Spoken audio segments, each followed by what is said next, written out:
오늘은 롯에 대해서 좀 살펴보려고 합니다. 우리 롯 잘 아시죠? 근데 롯은 아브라함과 메이트입니다. 아브라함 가는 곳에 롯이 있고 롯이 가는 곳에 아브라함이 있었습니다. 창세기 11장 이후로 이 둘은 메이트가 되어서 이스라엘 초기의 역사를 이룹니다. 둘의 관계를 보다 더 구체적으로 직접적으로 얘기하면 숙부와 조카 사이입니다. 그렇죠? 아브라함과 이 롯의 아버지는 형제가 아니었습니다. 그런데 우리에 살던 이 아브라함의 조카 롯의 아버지가 먼저 사망하고 맙니다. 그래서 아브라함의 아버지요 롯의 아버지의 아버지인 데라가 이 아이 손자를 테이크해서 키우기 시작합니다. 그런데 연세가 많은 분이라 그도 돌아가셨습니다. 그러니까 남겨진 손자를 누가 거두는가 하면 숙부였던 아브라함이 거두기 시작합니다. 이 둘은 어쩌면 부모 같은 사이이기도 하고 신앙적으로 얘기하면 라이벌 같은 사이이기도 하고 친구 같은 그런 사이이기도 합니다. 이 둘의 삶이 초기의 이스라엘 역사에 다 등장하는데 성경은 이상하게도 이 둘이 같은 사건, 같은 시대, 같은 이야기를 다 품고 있는데 이야기의 비중은 다 아브라함 중심입니다. 롯도 똑같은 것을 보고 롯도 어떤 행동을 취했을 텐데 그것이 매우 선택적입니다. 어떤 것은 가려져 있어요. 말을 하지 않습니다. 어떤 부분은 얘기하는데 분량이 적음에도 불구하고 밝혀진 것들이 다 어떻게 보면 좀 부정적인 얘기입니다. 그러니까 좋은 얘기를 쓴 게 아니라 좋지 않은 얘기를 하면서 대비해서 아브라함은 조금 더 높이 보는 겁니다. 이런 것을 볼 때 결과적으로 얘기하면 하나님이 이 둘의 같은 시대, 같은 사건, 같은 이야기를 품었어도 하나님이 누구를 인정하셨는가 하면 아브라함은 인정하셨고 결과적으로는 롯은 인정하지 않았다. 아브라함이 성공한 믿음의 사람이라면 롯도 성공을 따라하기는 했지만 결과적으로는 실패한 인생이다 하는 것을 얘기하는 그런 것 같습니다. 왜 하나님은 똑같은 시대에 똑같은 신앙인에게 다른 평가를 내리셨을까? 여기에 우리의 주의할 점이 있습니다. 우리 다 같은 신앙의 출발선상에 있습니다. 같은 도상에서 지금 갑니다. 그러나 시작은 비슷해도 결과는 다를 수 있습니다. 어떻게 하면 하나님이 마지막에 손을 들어주시는 사람, 하나님이 인정해 주시는 사람이 될까? 어떻게 하면 믿음의 조상이 되고 많은 사람들에게 존경받고 많은 사람들에게 귀감이 되는 신앙인, 어떻게 하면 하나님이 인정하시되 자랑스러워하시고 높이 세워주시는 많은 사람들에게 기억될 만한 자로 남기시는 그런 사람이 될까? 오늘 말씀 속에서 한번 답을 찾아보고 우리의 마지막에 행복하기를 바랍니다. 아멘이 없네. 정말 우리의 마지막이 하나님의 인정받는 그런 삶 되기를 주님의 이름으로 축원합니다. 우리 옆에 분들 권면하시고 말씀 시작하겠습니다. 하나님은 오늘도 첫 번째 우리 생각할 것은 친절하다는 것과 믿음이 좋다는 말은 같은 말이 아니라는 사실을 마음에 한번 새겨보고 말씀을 하려고 합니다. 애굽에서 돌아왔습니다. 이 두 사람 아브라함과 롯. 그 다음에 부자가 됩니다. 애굽으로 갔을 때는 가난했습니다. 먹을 게 없어서 기근이 들어서 애굽으로 갔는데 돌아온 다음에는 그들이 하나님 축복해 주셔서 물질이 많아집니다. 근데 문제가 생겼습니다. 물질이 많아지니까 아브라함과 롯 이 둘이 다투기 시작한 겁니다. 직접적으로 다투진 않았지만 불편했습니다. 종들이 싸웠기 때문입니다. 그래서 안 되겠다. 이 넓은 땅을 두고 왜 우리가 좁은 데서 이렇게 다투는가? 그래서 아브라함이 제안하죠. 이 넓은 땅 중에 왼쪽을 네가 택하면 나는 오른쪽 할 거고 오른쪽 택하면 나는 왼쪽 할 거다. 먼저 선택하라 그럽니다. 그런데 이 제안을 그냥 쑥 받아버립니다. 우리 동양적인 생각으로 하면 이건 좀 괘씸하죠. 그렇죠? 버릇 없죠. 버릇 없잖아요. 이게 좀 인격적으로 좀 잘못된 사람이 아닌가, 못 배웠나, 이럴 때 이제 그렇게 잔혹하게 얘기할 수도 있어요. 아버지가 없어서 그런가, 이런 거. 정말 이 사람은 좀 먼저 한번 물어봤어야 되는 거 아닌가 싶어요. 아브라함에게. 숙부 먼저 하세요. 이게 사람의 도리지요. 그런데 불쑥 나와버렸어요. 내가 이쪽 택할게요. 그리고 땅을 택한 곳이 어딘가 하면 좋은 땅이에요. 사람의 도리라면 그동안 길러주신 거 제가 생각하면 감사한데 제가 좀 덜한 땅을 갖지요. 숙부가 좋은 땅 하세요. 먼저 제안을 받았으니 좀 그렇게 너그럽게 숙부에게 좋은 자리를 양보했어야 하는데 그렇지 않았다는 거예요. 그게 그의 욕심이에요. 그의 속에 있던 거예요. 그는 지랑이처럼 보이지만 어쩌면 물질을 따라갔던 사람이라는 걸 알 수 있어요. 그의 마음이 그냥 자기도 모르게 드러나 버린 거예요. 내가 좋은 땅 가졌다. 가져야 된다. 그 땅을 설명하기를 에덴 같고 애굽 같다 그랬어요. 애굽은 풍요로운 땅이라 가본 곳이에요. 그곳 같은 곳이 여기에도 있었어요. 그 땅을 자세히 보니 이게 마치 에덴 동산처럼 보였다는 거예요. 욕심이 생긴 거예요. 이 땅을 가져야 돈을 벌겠다 생각을 한 거예요. 그래서 넙 잡아버린 거예요. 그때 당시에 그의 눈에는 아브라함은 없어요. 눈에 안 들어왔어요. 오늘 본문의 말씀입니다. 1절에서 3절 말씀을 보면 스크린으로 한번 보죠. 본문이 기니까 다 따라하진 않겠습니다. 자, 두 천사가 소돔에 이르렀다 그럽니다.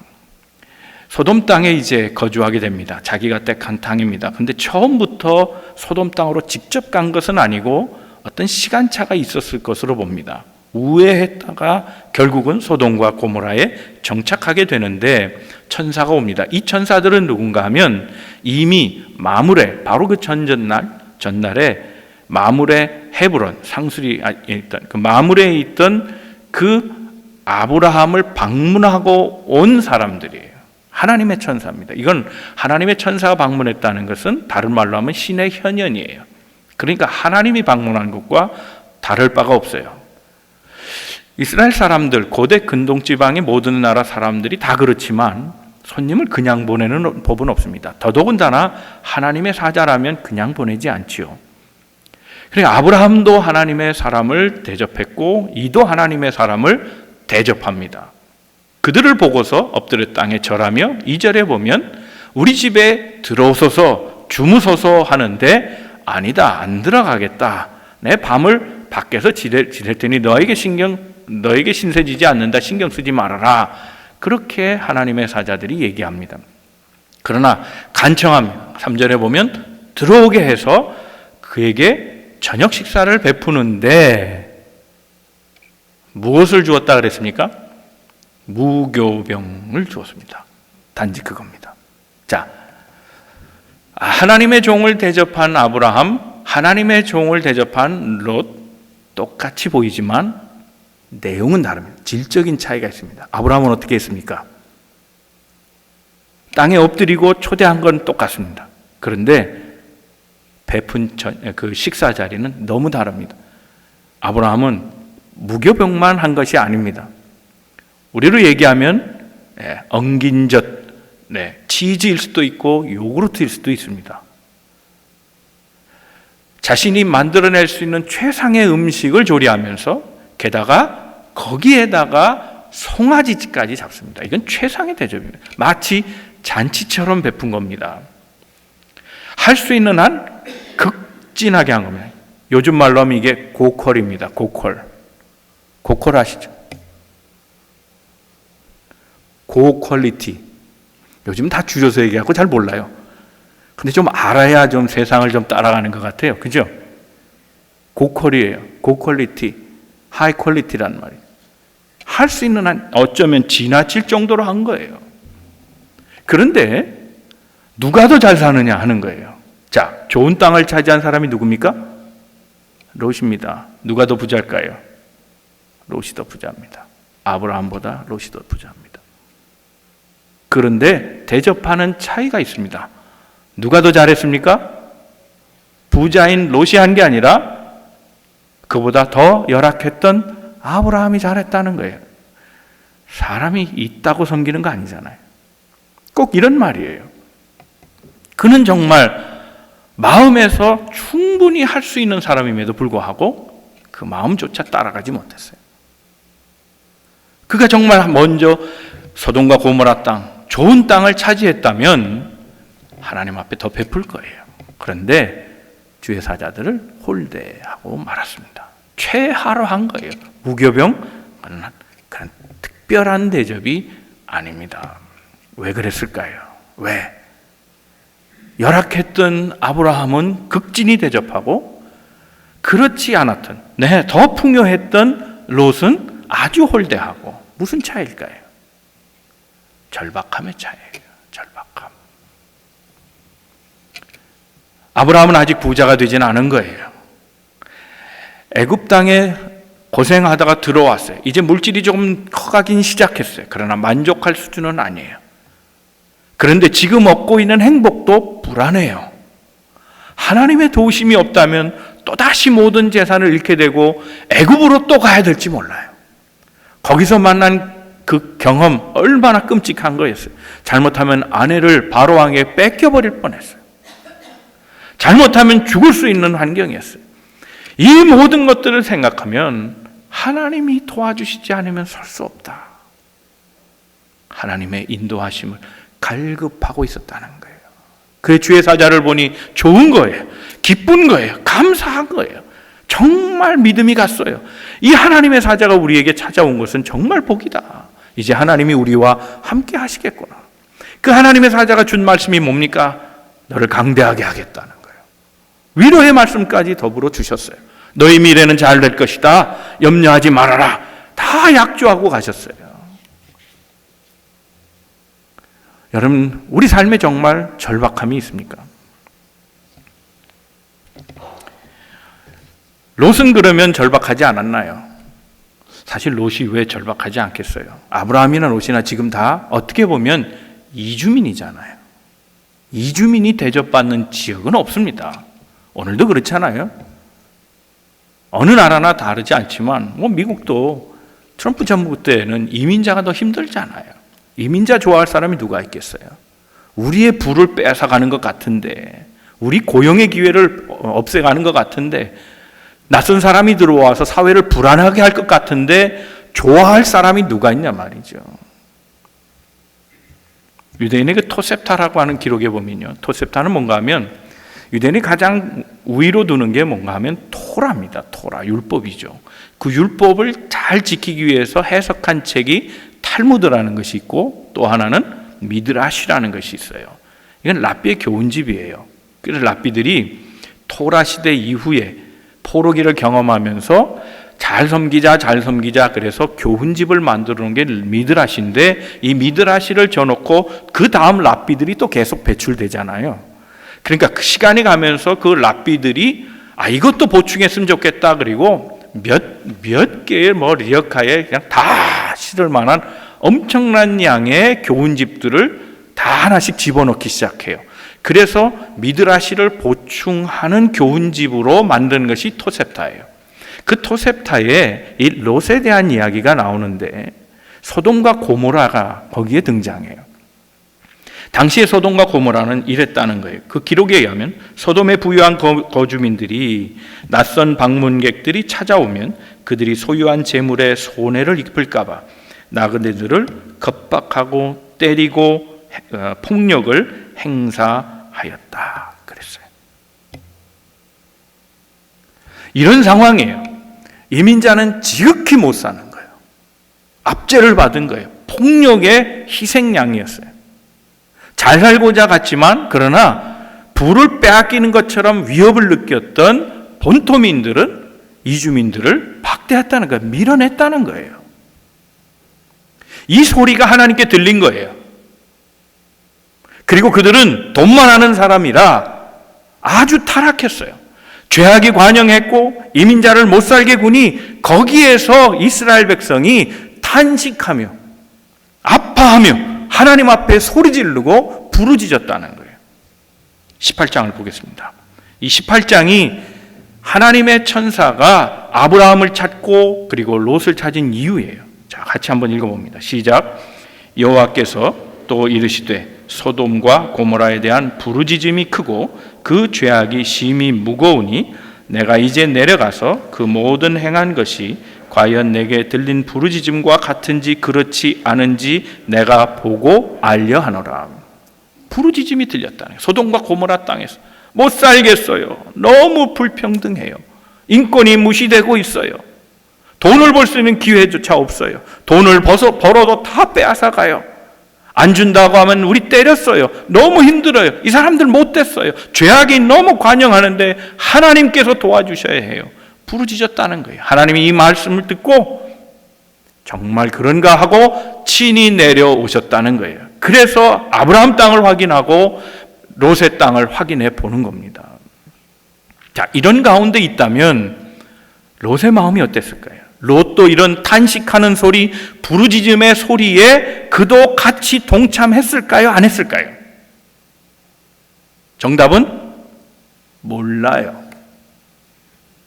성경이 얘기 안 하니까.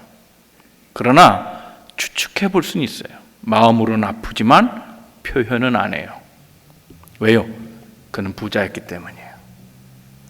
압제를 당하는 사람, 뺏기는 사람은 누구예요? 초기 이민자들이에요. 아직 정착 못한 거예요. 이민을 이제 갓 시작한 사람들이라는 거예요. 그보다 더 먼저 이미 성공한 이민자들은 이런 폭력의 관계가 없어요. 이미 안정이 됐기 때문이에요. 그들도 역시 똑같은 생각을 해요. 더 오면 안 되는데, 우리로 족한데 저들까지 와서 왜 우리가 힘들어지면 어떻게 하나, 이 생각하는 거예요. 오늘 우리 이민사회가 안 그런가요?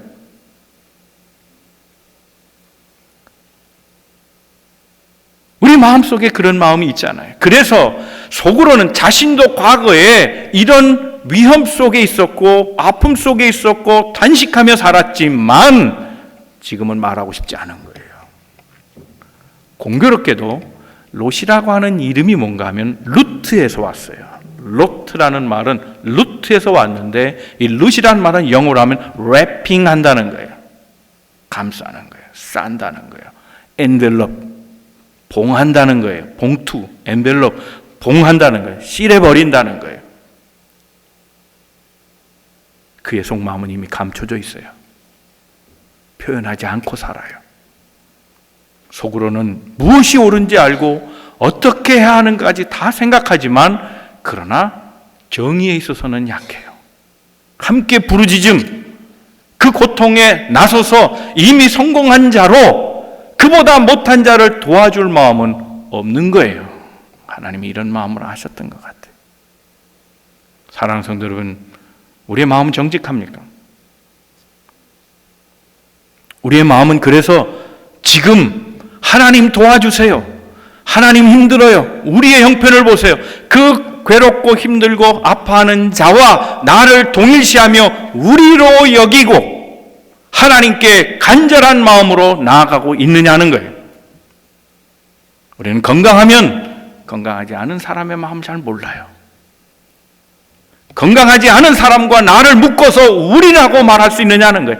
아픔을 가진 사람과 나를 동일시하며 나도 아픈 것 같아요, 주님, 그를 도와주세요, 할 수 있느냐 한 말이에요. 내가 경제적으로 여유가 있다고 지금 어려운 사람들을 생각하면서 주님, 저의 아픔이 내가 이민생활 처음 본 그때의 마음하고 비슷합니다. 하나님, 저게 내 모양입니다. 하나님, 저 사람 나를 도와주신 것처럼 우리 모두를 도와주실 수 없으세요? 우리의 개념으로 함께하며 공동체 의식을 갖고 말할 수 있는 사람이 되어야 된다는 거예요. 우리는 우리와 직접 관계가 되지 않으면 나서지 않아요. 내 문제가 이제 더 이상 아니라고 생각하면 해야 될 말도 침묵하고 살아가는 우리 아니냐. 아브라함과 롯의 차이는 이거예요. 간절함이 없었어요. 그래서 하나님이 그를 인정하지 않으신 거예요. 그는 하나님의 복을 분명히 받았음에도 불구하고 하나님의 인정받지 못한 사람이 되었다는 겁니다. 두 번째 우리 생각할 것은 처세에 능하다고 안정된 삶을 사는 것은 아니라는 겁니다. 자, 그는 왜 겉과 속이 달랐을까? 속으로는 자기도 아파하면서 겉으로는 아닌 척하고 살았을까? 말씀드린 대로 그는 이주민임에도 불구하고 이미 성공한 사람이기 때문에 그렇다는 거예요. 자, 그것을 증명해주는 본문이 있어요. 그게 오늘 1절의 말씀이에요. 1절 말씀 보면 그가 성문에 앉았다라고 얘기해요. 성문에 앉았다. 성문에 앉은 사람은 높은 사람이에요. 성문에 아무나 앉지 그러지만 아니에요. 많은 도시에서 그런 발굴들이 있었는데, 예를 들면 단 같은 경우에, 단은 이제 텔단이라 그래서 도시가 무너지면 그 위에 또 세우고 또 세우고, 도시를 계속 그 위에 세우는 이유는 물 때문이에요. 물이 있으니까 거기 계속 세우는 거예요. 물 없으면 딴 데 세우죠. 근데 물이 있기 때문에 사막 땅이라 구할 수 없잖아요. 그러니까 물이 있는 곳에 세우고 또 세우고 또 세워요. 그러니까 거기를 파보면 옛 모습을 알 수 있는데, 이 단에 있는 그 성문을 캐보고 자꾸 발굴해 보니까 15m짜리 의자가, 아주 긴 의자죠. 15m면 그런 의자가 성문에 있더라는 거예요. 거기는 원로들이 앉는 자리예요. 소위 그 동네에 유지들이 앉는 자리란 말이에요. 판사들이 앉는 자리고 상공회 의장이 앉는 자리라는 거예요. 높은 사람이 앉는 자리 따로 있었다는 거예요. 그게 성문이에요. 그러니까 그가 성문에 앉았다는 건 이미 그는 이민자로 들어왔지만 주류 사회에 들어간 사람이 됐다는 거예요. 그는 키 멤버입니다. 보드 멤버입니다. 핵심적 인물이 됐다는 거예요. 영향력을 가진 사람이었다는 거예요. 그는 이미 성공한 부자였다는 겁니다. 성경에 보면 롯의 얘기 말고 룻의 얘기를 보면 이런 얘기를 받침할 수 있는데, 룻기 4장 1절 2절 보면 한번 읽어볼까요? 시작. 보아스가 성문으로 올라가서 거기 앉아 있더니 마침 보아스가 말하던 기업 물을 자가 지나가는지라. 보아스가 그에게 이르되 아무개의 이르러 와서 앉으라 하니 그가 와서 앉음에 보아스가 그 성읍 장로 10명을 청하여 이르되 당신들은 여기 앉으라 하니 그들이 앉음에. 자, 보아스 얘기 룻하고 관계가 있죠. 룻을 아내로 맞으려고 하는데 이걸 이제 친척들, 가까운 친척들이 불행해진 한 여인을 거두어서 아내로 삼는 걸 고엘이라고 합니다. 그런데 고엘은 아무나 할 수 있는 게 아니에요. 인정을 받아야 돼요. 그래서 인정받기 위해서 보아스가 성문으로 갔다는 거예요. 거기 앉아서 장로 10명을 불러요. 15m짜리 의자니까 다 거기 앉을 수 있겠죠. 거기 쭉 앉아놓고 증인을 세워요. 그리고 고엘의 파워를 가진 사람, 고엘의 권한을 가진 사람에게 내게 그 고엘의 권한을 양도하라 그래요. 그래서 그것을 증인 삼아서 오케이, 그렇게 해서 양도해 라고 하는 증인의 힘을 얻어서 양도받고 그 후에 룻을 아내로 맞아들여요. 그것이 이루어진 자리가 성문이라는 자리예요. 그러니까 이 성문은 협상의 자리요, 또는 경제 행위에 있어서 계약을 체결하는 자리요, 재판장에 앉으면 그곳은 재판하는 자리예요. 이건 권위 있는 자리예요. 그 자리에 지금 룻이 아니라 롯이 지금 거기 앉아 있다는 거예요. 그는 이미 성공자가 됐습니다. 자, 성공자, 이민자로서 성공자가 되면 비굴해질 경우에 이런 경우가 생겨요. 소위 낄낄빠빠가 되는 거예요. 아시죠? 낄낄빠빠. 고콜도 힘들어 하시는데 낄낄빠빠까지 요구해서 죄송합니다. 다 아시잖아요. 그죠? 낄 때 끼고 빠질 때 빠지고. 어느 때 낍니까? 유익할 때, 내게 이익이 될 때, 내 위상이 높여줄 때는 끼어요. 그런데 도움이 안 될 때, 그저 그럴 때, 아니 내게 위해가 될 때, 손해가 될 때 빠져버려요. 이게 낄낄빠빠예요. 이미 이게 익숙한 사람이 돼버린 거예요. 그는 성공하면서 이런 태도를 취하기 시작했어요. 그래서 거기까지 올라간 거예요. 낄 때 끼고 빠질 때 빠지는, 내 성공에 도움이 안 되면 빠져버리는 거예요. 성공이 도움이 된다면 어떻게든지 로비를 해서라도 그 자리를 차지하는 거예요. 이런 처세는 어디에서 왔습니까? 성공해 보고자 하는 욕망이에요. 돈을 벌고자 하는 욕망이에요. 그렇다면 롯이 소돔 땅이 멸망하기를 바랬을까요? 자, 이제 답이 나오죠? 바랬을까요? 아니라는 거예요. 소돔 땅이 멸망되는 순간 자기가 그 땅에서 이루었던 모든 부와 성공의 업적들, 그리고 높은 자리에 올라간 모든 위상들이 하루아침에 다 사라지게 돼요. 그는 결코 소돔이 멸망하는 걸 원하지 않았던 사람이라는 거예요. 그래서 그는 그 어려움을 당한 사람과 함께 탄식하지 않았어요. 하나님을 부르지 않은 거예요. 지금이 좋은 거예요. 유지하고 싶은 거예요. 하나님이 개입해서 심판하면 안 돼요. 여러분, 우리가 잘 아는 대로 롯의 아내는 소금 기둥이 됐다 그랬잖아요. 그렇죠? 만약 롯이 제주도에 살았다면 롯의 아내는 돌이 됐을 거예요. 그죠? 하루방. 사해바다니까. 사해바다 옆에 소돔이 있잖아요. 그러니까 소금이 되는 거죠. 얘기는 그렇게 되는 거예요. 그렇죠? 자, 그의 아내는 소금 기둥이 됐어요. 돌아보지 말라 그랬는데 돌아봤어요. 아내가 어리석은가요? 네, 그렇죠. 근데 저는 아내 얘기하고 싶진 않아요. 저는 이게 롯의 또 다른 이면이라고 생각해요. 부부는 동색이에요. 똑같은 거예요. 10년, 20년 같이 살면서 생각이 같고 언어가 같아요. 다르지 않아요. 결국 롯의 아내가 돌아섰다는 것은 롯은 그렇진 않았지만 롯의 마음도 절반은 그랬다는 거예요. 자기가 이루은 거, 자기가 누렸던 거 다 아쉬운 거예요. 롯의 아내만 그런가요? 아니에요. 그도 소돔의 멸망을 원치 않았던 사람이에요. 절박하지 않았어요. 하나님 도와주세요. 이런 거 아니에요. 그는 오히려 거기서 느긋하게 살고 싶었던 사람이에요. 절박한 것은 하나님뿐이었어요. 헤브론에서 소돔까지 찾아온 하나님의 사람들, 그 거리가 약 40마일이에요. 이걸 하루 사이에 걸어온 거예요. 40마일을 하루에 걷는 거 쉽지 않아요. 아마 뛰었을 거예요. 왜요? 급하니까. 속히 알아보려고 내려가는. 하루가 급해요. 하루가 정말 너무나 아쉬워요. 그래서 뛰어온 사람들이에요.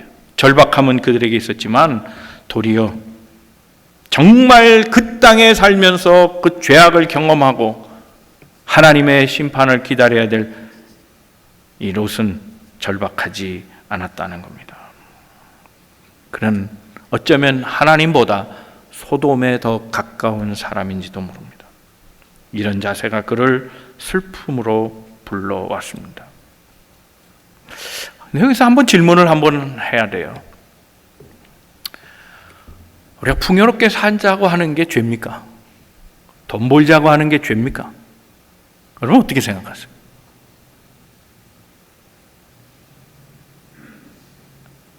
죄예요? 아니에요? 예? 죄예요? 대답하지 마세요. 시험 들어요. 그게 왜 죄예요? 이런 거 우리가 양자택일의 문제를 놓고 자꾸 둘 중에 하나 하면 안 돼요. 영적으로 사냐 육적으로 사냐 뭐 이런 거. 내지는 하나님께 온전히 순종하는 것, 그리고 물질을 따라 사는 것, 뭐 이거 자꾸 이분법으로 생각하면 안 돼요. 하나님이 물질의 풍요도 허락하십니까? 안 하십니까? 하시죠. 우리가 부자 되는 거 하나님도 원하세요. 문제는 그게 아니에요. 롯의 지금 문제는 뭔가 하면 그가 하나님을 따르는 것처럼 보였지만 물질에 따르고 결국 물질이 주인이 됐다는 게 문제지, 물질을 얻는 것 자체가 문제가 아니라는 거예요. 그가 의지했던 모든 것들은 다 허상이었어요.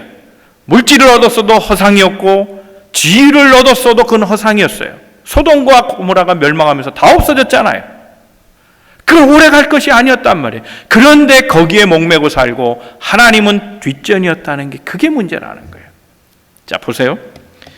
오늘 본문의 말씀 조금 뒷전, 몇 절 더 지나가서 있습니다. 9절입니다. 다 같이 읽겠습니다. 시작. 그들이 이르되 너는 물러나라. 또 이르되 이 자가 들어와서 거류하면서 우리의 법관이 되려 하는도다. 이제 우리가 그들보다 너를 더 헤아리라 하고 롯을 밀치며 가까이 가서 그 문을 부수려고 하는지라. 하나님의 사람이 왔다는 거예요. 심판하러 왔어요. 그러니 마을 사람이 좋아할 리가 없죠. 롯의 집에 거한다는 걸 알고 쫓아와서 두들깁니다. 내놓으라는 건, 하나님의 사람 내놔라. 우리가 겁을 주겠다, 겁탈하겠다, 그렇게 얘기해요.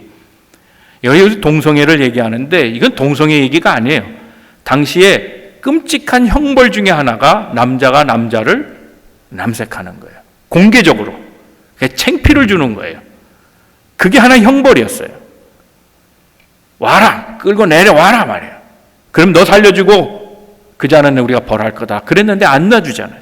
그러니까 밀치면서 얘기하는 거예요. 너를 가만두지 않겠단 말이야. 저 사람보다 너 더 다치게 만든다는. 네가 어디 함부로 이주민이 우리한테 이래라 저래라 재판하고 있느냐는 거예요. 그는 재판관의 위치에 있던 사람이에요. 롯 어느 정도 위치인가 하면 그는 판사의 정도까지 간 거예요. 이걸 이 재판이라는 말이 꼭 재판관을 의미하는 건 아니지만 그만큼 영향력인 사람이 됐다는 거예요. 네가 우리를 왜 또 평가해? 웃기는 소리하고 있어. 우리가 널 봐준 거지. 우리가 널 이용했을 뿐이지. 너는 이 땅의 주인 아니야. 너는 이주민 아니야. 너는 굴러 들어온 거지. 너는 주인 아니야. 단호하게 얘기하는 거예요. 룻은 그런 줄 알았어요. 성공하니 사람들이 정말 존중한 줄 알았고 정착했으니 그들 사이에 낄 수 있는 본토민처럼 착각하고 있었는데 막상 문제가 당하고 보니까 이들은 그것을 구별해내기 시작했어요. 우리는 본토민, 너는 이주민이에요. 위기가 닥치니까 이걸 판별해낸 거예요. 아니었구나 알게 됐어요. 그리고 모든 이 문제가 발생하며 소돔이 멸망했을 때 그가 가졌던, 그가 믿었던, 따랐던, 누렸던 모든 것들이 다 사라지고 말았다는 겁니다. 그의 인생은 자기 것인 줄 알았고 자기가 주도하며 살면 될 줄 알았는데 아니었다는 거예요. 저들이 노하면 나는 아무것도 아니에요. 저들이 받아들여주지 않으면 나는 어디에도 속할 수 없는 자였다는 걸 그때 알게 됐다는 거예요. 결국 모든 것을 다 잃고 맙니다. 여러분, 우리가 지금 붙잡고 있는 게 뭡니까? 혹 그것이 내일 사라져버릴 수도 있는 거라면 지금 놓아버리는 것이 현명할 줄로 믿습니다. 우리가 의지해야 될 것은 세상이 아니고 물질이 아니고 지위가 아니라 하나님뿐임을 기억하고 살아야 할 것입니다. 하나님만이 여러분의 의지할 바 되시는 그런 놀라운 분이 되시기를 주님의 이름으로 축원합니다. 마지막으로 생각할 것은 하나님은 성공의 도구가 아니라는 겁니다.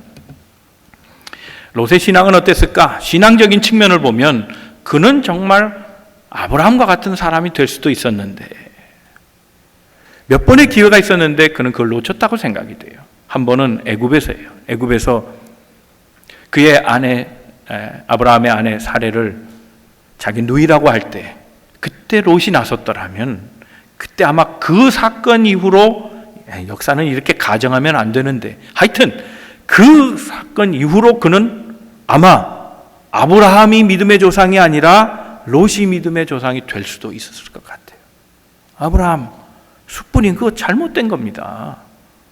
아니 어떻게 하나님 의지해야지 사람의 꾀로 그렇게 위기를 벗어나려고 합니까? 하나님 안 믿으세요? 솔직하게 얘기하세요. 그렇게 얘기했다면 얘기가 달라요. 그렇지 않겠어요? 하갈의 문제에서도 마찬가지예요. 하나님이 약속해 주셨다면 하나님의 씨를 받아야지. 자신의 인간의 씨로 번식시키려고 했잖아요. 그때 만약에 이 롯이 그거 잘못된 겁니다. 하나님이 약속해 주셨잖아요. 천사를 통해서 확신해 주셨는데 아니 왜 안 믿고 그렇게 인간적으로 종에게서 그 자식을 번식시키려고 합니까? 그거 잘못된 거. 만약에 그렇게 얘기했다면 믿음의 조상은 아브라함이 아니라 롯일 수도 있었어요. 그런데 그는 말하지 않았습니다. 결과적으로 롯은 믿음의 조상이 아니라 원수의 대상이 됩니다. 왜요? 롯을 통해서 어떤 자식이 나온 겁니까? 모압과 암몬이 나온 겁니다. 아브라함은 이스라엘의 믿음의 조상이 되었고 롯은 모압과 암몬 적대 세력의 수장이 되고 마는 겁니다. 이 모압과 암몬은 끊임없이 이스라엘을 괴롭혔습니다.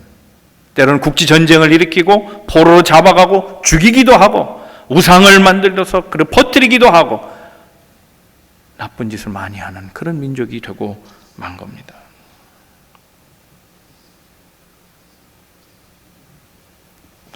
오늘 우리 많은 신자들이 다 이걸 원하죠. 신앙도 갖고 싶고, 그리고 물질도 갖고 싶고. 한번 정리할 필요가 있어요. 지금 정리하지 않으면 때가 늦을지 몰라요. 여러분, 우리가 무엇을 더 집중하고 살아갑니까? 하나님에 대한 것입니까? 아니면 우리의 일상의 삶, 세상적인 것에 더 집중하고 살아갑니까? 우리의 세상적인 집중한다면 하나님은 우리의 삶을 위하여 이용되는 존재요 도구일 수밖에 없다는 거예요. 내 성공을 위해 도와주시는 분, 내 승진을 위해 도와주시는 분, 그래서 주님 승진시켜 주시옵소서, 주님 나를 부자 되게 해 주시옵소서, 하나님을 내 성공의 도구로 만드는 삶, 그것은 하나님을 우선순위로 놓지 못할 때 발생하는 일들이라는 거예요. 여러분, 교회도 마찬가지 아니에요? 교회가 부흥을 위해서 일합니까? 하나님의 교회가 되기 위해서 일합니까? 하나님은 교회다운 교회 만들면 부흥은 자동적으로 허락하실 줄로 믿습니다. 아, 이게 됐어요. 요 말도 빼야 되네. 그래요. 그렇지 않아요. 그러나 반대로 우리가 부흥을 쫓아가면 하나님의 방법을 안 쓸 수도 있어요. 세속적 방법, 인간의 방법, 그런 방법으로 쓸 수 있어요. 그러면 교회가 망가져요. 그래서 얻고자 하는 것 다 못 얻는다면 그게 얼마나 무지한 일이냐 말이에요. 행복과 번영, 하나님께 있다는 걸 믿고 하나님 중심으로 하면 그 복이 따라올 텐데, 행복과 번영을 위해서 하나님을 이용한다면 그는 망하고 말 거예요. 아브라함의 승리는 여기에 있었고 롯의 패배는 바로 여기에 있었어요. 그래서 마태복음 6장 33절 뭐라고 말씀합니까? 너희는 먼저 그의 나라와 그의 의를 구하라. 그리하면 이 모든 것을 너에게 더하시리라. 이 모든 게 뭡니까? 이 모든 게요, 우리가 먹고 사는 거예요. 25절에 그랬어요. 25절에 설명하기를 목숨을 위하여 무엇을 먹을까, 무엇을 위하여 입을까, 무엇을 위하여 먹을까, 이런 거 생각하지 말라는 거예요. 이 모든 것은 다 하나님의 나라를 먼저 구하면, 하나님 중심으로 살면 다 형통하게 하나님이 주어주신다는 거예요. 이걸 믿으십니까? 그래서 우리가 먼저 그의 나라의 의를 구하는 거예요. 아무 일도 하지 말자는 뜻이 아니에요. 하나님 중심으로 살면 이 모든 것이 따라온다는 거예요. 오늘 이 밤에 이것을 확신하는 우리 모든 성도들 다 되시기를 주님의 이름으로 축원합니다. 이 롯의 패배는 우리에겐 엄청난 교훈입니다. 롯의 모습이 우리 가운데 있어요. 우리도 둘 다 갖고 싶지 않아요? 정말 좋은 신앙인 되고 싶고 정말 성공하고 싶지 않아요? 그렇다면 꼼꼼하게 자기를 잘 살펴야 합니다. 이 말 속에 우리가 혹시 둘을 다 강조하면서도 세상의 것을 마음에 더 두고 우선순위를 거기에 두고 하나님을 돕는 자로 그렇게 부려버린다면 망하고 말 겁니다. 참된 신앙인은 모든 것 하나님 맡기고 하나님 중심으로 살 겁니다. 그러면 우리가 소망하는 것도 하나님이 다 하셔서 먹을 것, 입을 것, 그리고 쓸 것 모두를 다 하나님께서 다 제공해 주시리라 믿습니다. 하나님 중심으로 사는 믿음의 성도들 다 되시기를 주님의 이름으로 축원합니다.